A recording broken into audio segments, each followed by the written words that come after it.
Bonjour à tous, je voudrais partager un petit Dvar Torah de Shabbat, avant Shabbat, Parashat Shmini. Alors, on est effectivement au Parashat Shmini qu'on attend déjà depuis plusieurs semaines, puisqu'il y a eu Pessah. Mais Shmini qui veut dire le huitième jour, on parle du huitième jour de l'intronisation, de l'établissement du Mishkan, du sanctuaire. Sanctuaire, il y a eu 7 jours de répétition, et puis le huitième jour, c'est là que c'était la grande officielle. Effectivement, les sacrifices ont été faits, et la Shekhinah s'est mise à résider dans le Mishkan, donc à nouveau parmi les béné Israël, après tout l'épisode du veau d'or qui a fait que pendant un certain nombre de jours, plus de 80 jours, enfin au départ la Shekhinah était partie complètement, et puis après elle ne trouvait pas de résidence jusqu'au moment où effectivement le Mishkan a été construit. Alors, ce moment d'inauguration, il vient avec des sacrifices qui sont faits par les prêtres, en particulier Aaron, qui est accompagné de Moshe. Et il y a quelque chose ici qui est très important parce que finalement, c'est en faisant ces corbanotes qui sont avec des animaux, a priori, l'animal, on a l'impression que c'est quelque chose qui est très éloigné de ce qui pourrait ressembler au divin. Au contraire, le divin, c'est quelque chose qui est de l'ordre du céleste, de l'angélique. Et puis voilà que c'est en faisant des sacrifices animaux que finalement la Shrina peut enfin résider dans le Mishkan, et puis après elle va rester. Mais il y a quelque chose ici d'intéressant qu'il faut souligner. D'ailleurs, la fin de la paracha nous parle des lois de la cacheroute. Et les lois de la cacheroute en particulier, elle insiste sur les animaux cachers, les oiseaux, les poissons, les behemoths, c'est-à-dire le bétail. Tout ce qui concerne le monde animal, il y a beaucoup de lois de cacheroute, et l'essentiel finalement des lois de cacheroute, elles sont dans le règne animal. Et c'est dans la parashat Shmini, et c'est pas un hasard. Alors, le mot Shmini, on va voir ce que ça veut dire, mais cette idée, mais le mot Shmini qui veut dire 8, c'est l'idée de quelque chose qui vient après le 7, c'est logique, mais 7, c'est les 7 jours de la création. 8, c'est quelque chose qui est de l'ordre de ce qui dépasse finalement le monde, l'univers, hein, puisque le monde a été créé en 7 jours, c'est 7 étapes, 7 niveaux, les fameuses 7 midot, les 7 attributs, et puis le 8e, c'est quelque chose qui est au-dessus, qui est au-delà du temps en quelque sorte, au-delà du monde et au-delà du temps, au-delà de l'espace et du temps. Et c'est ça qui doit se révéler dans le Mishkan, c'est cette dimension infinie qui est intemporelle et au-delà de l'espace en quelque sorte, qui est cette dimension divine, ce qu'on appelle la Shekhinah, elle doit se révéler, ça l'idée du nombre 8.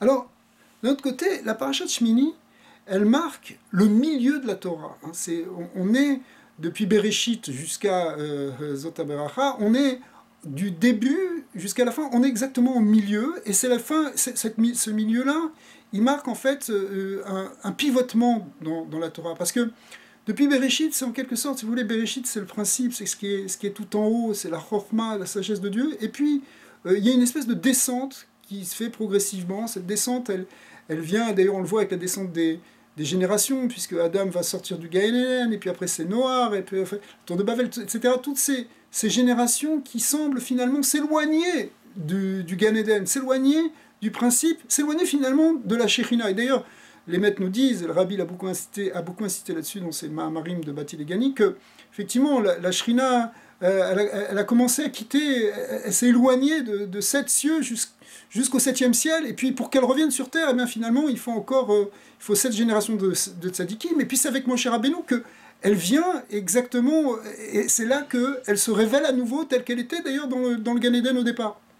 Donc finalement, ce moment-là, qui est le milieu de la Torah, représente finalement la fin de la descente, et puis la Shekhinah qui se révèle à nouveau. Et puis après, la Torah va à nouveau remonter, on va remonter jusqu'à Zot HaBeracha, et à la fin, les deux s'attachent, comme c'est marqué dans Sefer Yetzirah, Naout Sofan Betrilatan, Betrilatan Besofan, il faut attacher le début à la fin de la Torah, c'est-à-dire la fin et la fin au début. Et effectivement, quand on met la dernière lettre de la Torah, qui est le Lamed de Israël, puis on recommence la Torah, on l'attache avec le début, qui est le Bet de Bereshit, ça écrit le Lev, c'est le cœur de la Torah. La Torah fait une boucle, en quelque sorte, c'est un cycle. Mais le milieu de ce cycle, le moment, le point d'inflexion, en quelque sorte, c'est cette parashat Shmini. Et il y a deux manières de compter ce milieu. Soit on le compte en termes de versets, on compte les versets au milieu, et effectivement, le Passouk nous dit Achatat Darosh, Darash Moshe. Et au milieu de ces deux mots, Darosh, Darash, qui s'écrivent de la même manière, Dalet Reshid, et qui veulent dire la même chose, qui veut dire chercher, rechercher, c'est l'idée de quête, eh bien, au milieu, entre ces deux mots-là, on est exactement au milieu des versets. C'est-à-dire que avant le mot Darosh, il y a le même nombre de versets qu'après le mot Darash, qui sont les mêmes mots identiques et qui disent rechercher. C'est-à-dire que dans les versets, on voit que finalement le centre de la Torah, le cœur de la Torah, c'est l'idée de recherche. Il faut la rechercher, cette Torah, ce qui est marqué dans tous les versets d'ailleurs, de Shlomo Ameler ou dans tous les enseignements des maîtres du Talmud. Il y a une idée de recherche, de quête, d'aller chercher la Yirat Hashem, d'aller chercher la Torah. Ça, c'est central. Peut-être ce qui est encore plus intéressant, c'est le milieu en termes de lettres. Alors, la Torah elle-même a donné un signe pour montrer le milieu en termes de nombre de lettres avant et nombre de lettres après. Cette lettre, c'est une lettre Vav qui est écrite en grand dans le Sefer Torah, c'est un grand Vav, et qui est au milieu d'un mot spécial qui s'appelle Garon. Garon qui veut dire le ventre, les entrailles. Pourquoi ? Parce qu'on est en train de parler en fait des animaux qui sont non cachers, et en particulier tous les animaux qui vont et qui rampent sur leur ventre, comme le serpent par exemple, ou les reptiles, toutes sortes de reptiles. C'est ce qui s'appelle, la Torah appelle ça Kol Oler al Garon, tout animal qui va sur son ventre, sur ses entrailles, Garon. Le mot Garon, il est écrit ici avec un grand vav, effectivement, et ce vav marque le pivot. Alors le pivot, l'idée, c'est effectivement la lettre vav, elle représente elle-même cette idée d'axe. Hein. C'est comme le moyeu d'une roue qui fait tourner les choses, c'est-à-dire qu'on est en train de tourner dans la Torah, mais ce mot Garon, il apparaît avant, déjà, dans la Torah. Et où est-ce qu'on apprend ça ? On apprend ça du serpent. Le serpent lui-même, parmi la malédiction qu'il a reçue, c'est qu'il va aller, Al-Gachonecha, Teler, il va aller sur son ventre. Effectivement, il va sur son ventre. Il va, en fin de compte, tout en bas. Et cette idée d'aller tout en bas, c'est cette idée justement qu'on retrouve ici dans la parashat Shmini, c'est-à-dire que, finalement, pour que la Shrina se révèle, il faut qu'on arrive à transformer et à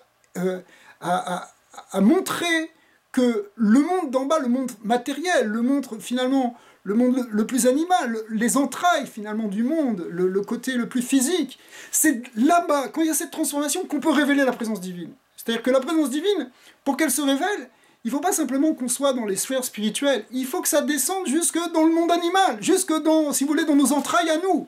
Parce que le serpent, finalement, c'est le serpent aussi qui est en nous, c'est le côté physique, c'est le côté des désirs. Eh bien, là-bas, il y a une possibilité de sanctification telle qu'on peut révéler la Shrina. C'est ça le sens, finalement, de Shemini. Il y a d'ailleurs une autre occurrence de ce mot Garon, mais qui est écrit un petit peu différemment, qui est écrit sous forme de Giron. Et c'est même un petit peu avant dans la Torah. Le mot Giron représente là-bas non pas un animal ou le ventre de l'animal, mais représente un fleuve. Le quatrième fleuve, parmi les fleuves qui sont sortis du Gan Eden, enfin on dit que la Torah nous dit qu'il y avait un fleuve qui coulait de l'Éden, et puis c'est séparé en 4 rachim, en 4 extrémités, et la deuxième extrémité, le deuxième fleuve qui en est sorti, c'est le Giron. Le Giron qui fait le tour de l'Assyrie, dit le texte. C'est-à-dire, c'est un fleuve qui existe, qui est asséché aujourd'hui, mais qui normalement d'ailleurs doit être ranimé au moment du Mashiach. Et même celui qui va rouvrir les sources du Giron sera le Mashiach. Eh bien, ce Giron, qui est le deuxième fleuve là, qui sort du temple, eh bien, il a une signification très particulière. D'après la Kabbalah, c'est d'ailleurs une coutume chez certains Mekoubalim d'écrire les noms des 4 fleuves à l'intérieur de la coupe du Kiddush. Dans la coupe du Kiddush, sont écrits les 4 noms sur les 4 côtés, à l'intérieur, on les écrit même plusieurs fois, et ce sont les 4 fleuves. Pourquoi ? Parce qu'il y a un sens très particulier. Et ce sens très particulier, c'est des secrets de Kabbalah, mais on peut s'en faire une petite idée si on regarde le fait qu'on boit justement 4 coupes à Pessah. Et le soir de Pessah, c'est les 4 coupes de Pessah, et ces 4 coupes, symboliquement, elles sont liées avec ces 4 fleuves. Elles sont déjà liées dans la Haggadah avec ce qu'on appelle les 4 fils. Vous savez, les 4 fils dont on parle, il y a le Chacham, il y a le Racha, il y a le Tam, il y a celui qui ne s'est pas posé de question, le 4e. Mais le 2e, et donc qui va être en relation donc, avec la 2e coupe, et qui est en relation avec le 2e fleuve, eh bien, ce 2e, c'est le rachat. À tel point que c'est finalement... vous savez, la 2e coupe, c'est celle qu'on dit sur le passage qui s'appelle Magid. Magid, c'est là où on récite la Haggadah. Eh bien, essentiellement, finalement, on parle aux enfants pendant la Haggadah, mais symboliquement, on parle essentiellement, surtout au deuxième fils, qui est le rachat. Le rabbi explique que c'est lui qu'il faut finalement, c'est lui qui a le plus besoin d'entendre des enseignements, parce que justement, il est en recherche de quelque chose, il y a quelque chose qu'il n'accepte pas. Alors lui, il faut lui répondre au rachat. Et le rachat, en fin de compte, c'est le rachat qui est en nous. En fait, on a les 4 fils en nous, et on traverse même les 4 fils pendant la Haggadah. Mais, essentiellement, c'est celui-là. Et ce rachat, finalement, ouais, le rachat, lui aussi, qui est lié avec ce fleuve Gihon qui correspond justement au même mot que Garonne, qui est l'idée du serpent, c'est le rachat, le serpent, c'est dans la même idée, le rachat, on n'est pas en train de, c'est pas un jugement moral ici, c'est l'idée que c'est le côté physique, le côté énergie vitale extrêmement, qui peut partir dans tous les côtés. C'est celle-là qu'il faut arriver à contrôler, qu'il faut à canaliser et qu'il faut arriver à transformer. Ce guiron, en quelque sorte, ou ce garon, ce côté du ventre, ce côté physiologique, c'est lui, c'est dans ce niveau-là qu'il faut amener la réponse divine, qu'il faut amener la connaissance. Et c'est de là que doit jaillir une connaissance qui va finalement manifester la Shekhinah, la présence divine. Donc finalement, le point essentiel de cette paracha Shmini, c'est qu'il faut que ça descende tout en bas. Il faut que ça descende tout en bas. Et de là, on va retourner les choses. Aujourd'hui, on est le 28 Nissan.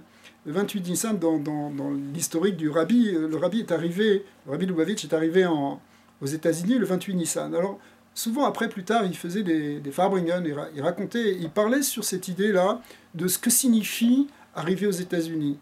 Arriver dans le nouveau continent, le nouveau monde. Il a beaucoup parlé sur cette idée-là de pourquoi la Torah est venue jusque dans ce monde-là. Mais on a une tradition midrashique et chassidique que lorsque la Torah était donnée au Har Sinaï, au fameux moment des 10 commandements, du don de la Torah, eh bien la Torah ne s'est pas révélée dans ce qu'on appelle le Chatsi Kadour Atarton, dans la partie inférieure de l'hémisphère de la Terre. Les Chachamim, ils savent depuis très très longtemps que la Terre est ronde, tout le Talmud le dit, la Mishnah aussi, ça a toujours été clair, jamais les sages juifs n'ont pensé que la Terre était plate, entre parenthèses, mais ils pensaient que c'était donc effectivement une boule, sauf que il y a plusieurs manières de placer le pôle. On peut placer le pôle au niveau du nord, comme on le fait couramment aujourd'hui, le pôle nord, mais les Chachamim disent que spirituellement, le pôle, c'est Eretz Israël, qui est la terre la plus sacrée, la plus élevée, donc c'est le pôle du monde.